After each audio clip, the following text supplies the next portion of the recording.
માતાજી મિત્રો, મારા નવા વ્લોગ પર તમારું સ્વાગત છે ને આજે આપણે જઈ રહ્યા છીએ મગફળી કઢાવવા માટે અને જે વરસાદના કારણે પલળી ગઈ છે. તો કાલે રાત્રે ઠેસર આવ્યું હતું પણ કદાચ 1 કલાક જેટલું હેડ્યું, પણ તમે જુઓ તો કે ઠેસર ચાલ્યું નહીં. પણ આજે ફરી એકવાર આપણે જઈ રહ્યા છીએ. તમે વ્લોગમાં બને રહેજો, હું તમને બતાવું છું.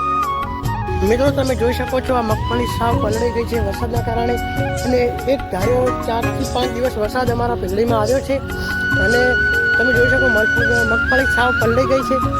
અને તમે વ્લોગમાં બને રહો, કેવી મગફળી નીકળે હું તમને બતાવું છું.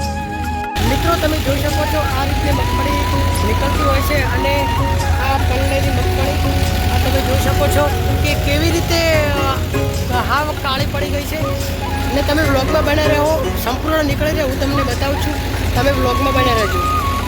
મિત્રો તમે જોઈ શકો છો આપણે મગફળી પલળી કઢાવી દીધી છે. તમે જોઈ શકો છો આ રીતે મગફળી જોવા મળે છે. અને તમે અમારા વ્લોગમાં નવા હોય તો લાઈક, શેર અને સબસ્ક્રાઈબ કરવાનું ભૂલતા નહીં. જય માતાજી, જય દ્વારકાધીશ. હંમેશા ખુશ રહો એવી પ્રાર્થના કરું છું અને મળીશું કાલે નવા વ્લોગમાં.